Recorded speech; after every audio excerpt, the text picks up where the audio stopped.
no Evangelho da Graça de hoje, dando continuidade aos nossos estudos, vou convidar você para abrir sua Bíblia no Evangelho de João, capítulo 3, a partir do verso 22. Diz assim: Depois disto, foi Jesus com seus discípulos para a terra da Judéia, ali permaneceu com eles e batizava. Ora, João estava também batizando em Enom, perto de Salim, porque havia ali muitas águas e para lá concorria o povo e era batizado. Pois João ainda não tinha sido encarcerado. Ora, entre os discípulos de João e um judeu, suscitou-se uma contenda com respeito à purificação. E foram ter com João e lhe disseram: Mestre, aquele que estava contigo além do Jordão, do qual tens dado testemunho, está batizando e todos lhe saem ao encontro. Respondeu João: O homem não pode receber coisa alguma se do céu não lhe for dada. Vós mesmos sois testemunhas de que vos disse: Eu não sou o Cristo, mas fui enviado como seu precursor. O que tem a noiva é o noivo, o amigo do noivo que está presente e o ouve, muito se regozija por causa da voz do noivo. Pois esta alegria já se cumpriu em mim. Convém que ele cresça e que eu diminua. Esse texto, um pequeno trecho aqui sobre João Batista, tem muito para nos ensinar nos dias em que nós estamos vivendo. A primeira coisa que a gente percebe nesse texto de maneira bem clara é de que não há uma divisão, não pode haver uma divisão entre Cristo e o seu povo. O povo de Cristo é uma extensão dele. Segundo a palavra, eles estão unidos de maneira indissociável. Não dá para separar, não dá para fazer uma dicotomia entre Cristo e o seu povo. De modo que Cristo disse que quando alguém faz algo a um dos pequeninos que creem nele, faz também a ele. Portanto, quem faz o bem, de modo nenhum perderá o seu galardão, mas aí também daquele que estende a mão contra os que acreditam, contra aqueles que têm a fé como uma ferramenta de proteção, porque creem em Deus, porque se refugiam de fato no Altíssimo, e esse pode então contar com a bênção do Senhor, com a bênção de Deus. E Jesus deixou bem claro que se isso é feito a alguém, tanto bem quanto mal é feito a ele. Por isso, o que eu quero mostrar para vocês nesse trecho é que não há uma divisão entre Cristo e o seu povo. João Batista, apesar de viver ainda no regime da lei, porque ele é segundo Cristo, nós vamos ver no próximo estudo isso, né? Jesus falando sobre esse assunto, tocando neste tema.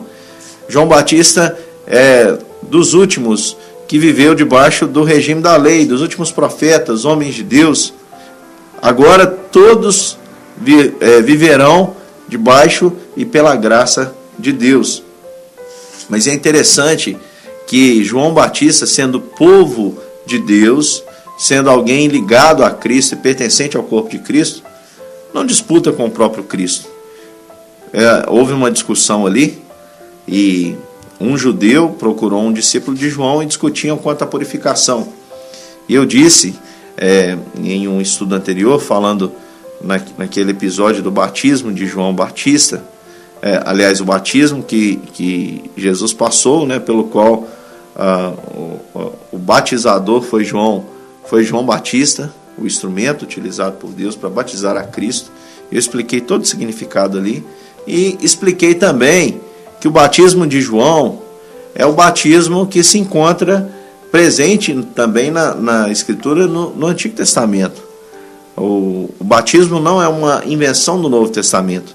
Contudo, no Antigo Testamento, ele sempre foi utilizado com a simbologia da purificação. O aspergir água sempre significava purificação. A água sempre foi símbolo de purificação, de pureza. E houve uma discussão ali, eu não sei o teor dessa discussão. Talvez o judeu quis criar uma disputa e por isso o discípulo de João Batista levou até ele esse assunto, dizendo: olha, aquele que o Senhor batizou está batizando também. como se fosse um problema, porque Cristo estava batizando, as pessoas estavam indo até Cristo para ouvi-lo, e vamos pensar que talvez isso tenha causado um certo desconforto nos discípulos de João, principalmente neste que levou esse tema de discussão, porque o número estava diminuindo, porque as pessoas estavam indo até Cristo. Inclusive, a gente já estudou aqui também que alguns discípulos de João se tornaram discípulos, apóstolos do Senhor Jesus aí nessa caminhada.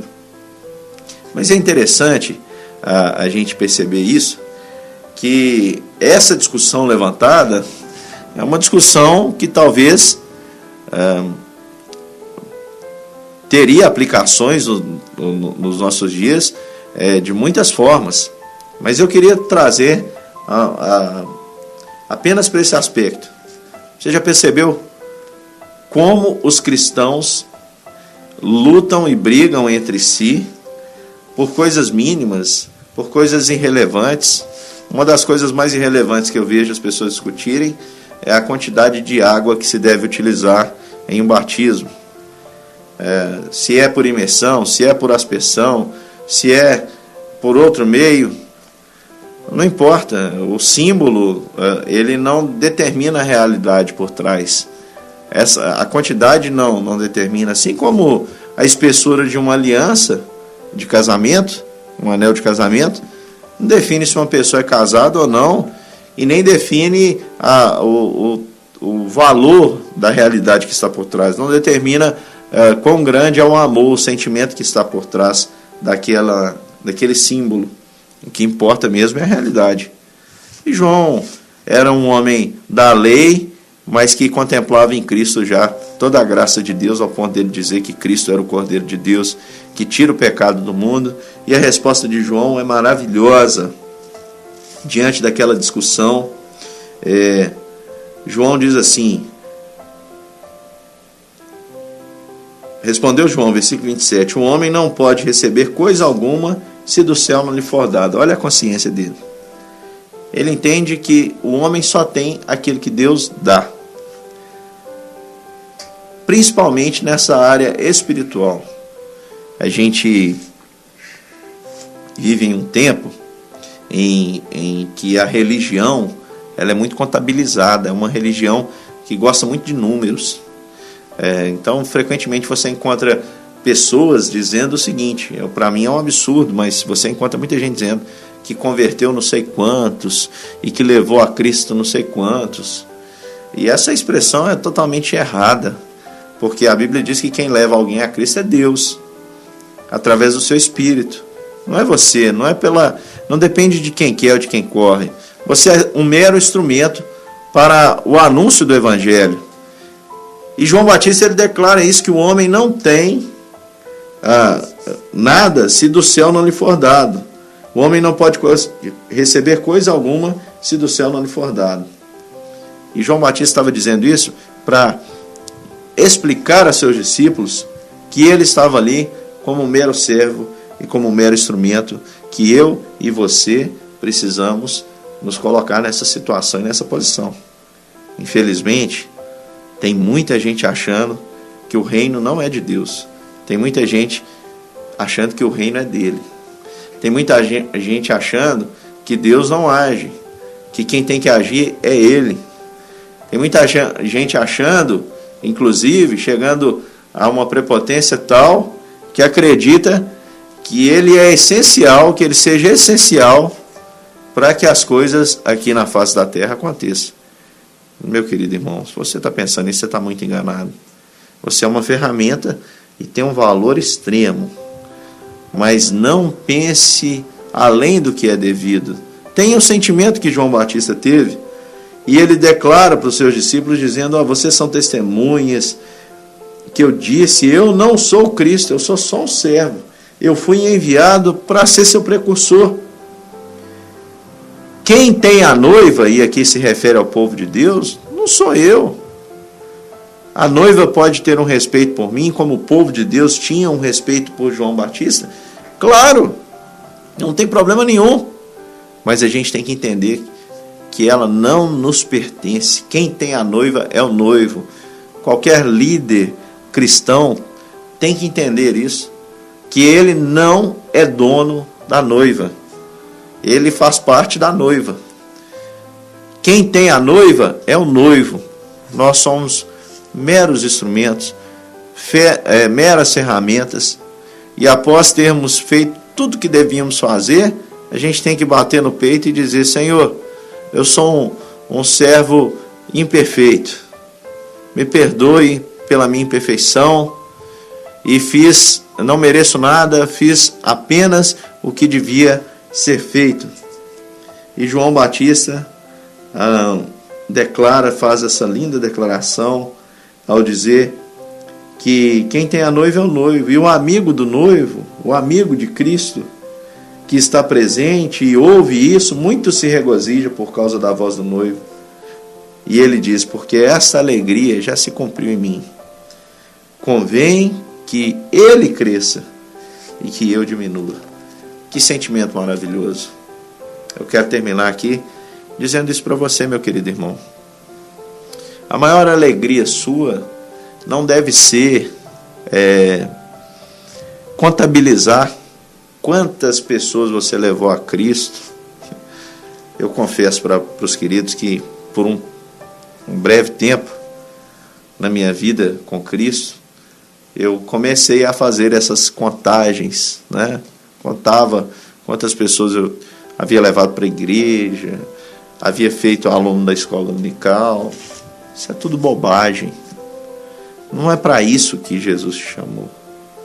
A sua alegria deve ser olhar para o noivo que tem a noiva, e seja a noiva quem for. Gente que está ali sentado no banco da igreja igual você, ou gente que não está no banco da igreja, mas que você percebe que ela já encontrou com o noivo, ela já está feliz com o noivo, ela já está em um relacionamento com o noivo. O casamento foi concretizado, e você, como um amigo de Jesus, como alguém que tem essa alegria de ser um convidado para presenciar esse relacionamento que está acontecendo, deve ter esse mesmo sentimento de João Batista, esse mesmo sentimento, o sentimento de que Cristo está se relacionando com essa pessoa, e isso é suficiente. Essa alegria deve se cumprir em você. Esqueça a questão dos números, de disputas. Não fomos chamados para isso, para ver qual igreja é maior, para ver quem leva mais pessoas à igreja. Levar gente à igreja não significa que você vai fazer com que ela conheça Jesus, não. É importante que você convide pessoas para ouvir a palavra, pode ser até através do nosso canal aqui. Mas o sentimento que você tem que ter é o sentimento que havia em João. E é isso que eu quero deixar para você. Não de que você está em disputa, não que você é essencial nessa caminhada, não, mas o sentimento de que você é um servo, porque convém que ele cresça e que nós diminuamos a cada dia, porque para ele, e por causa dele são todas as coisas. A ele eternamente a glória. Amém.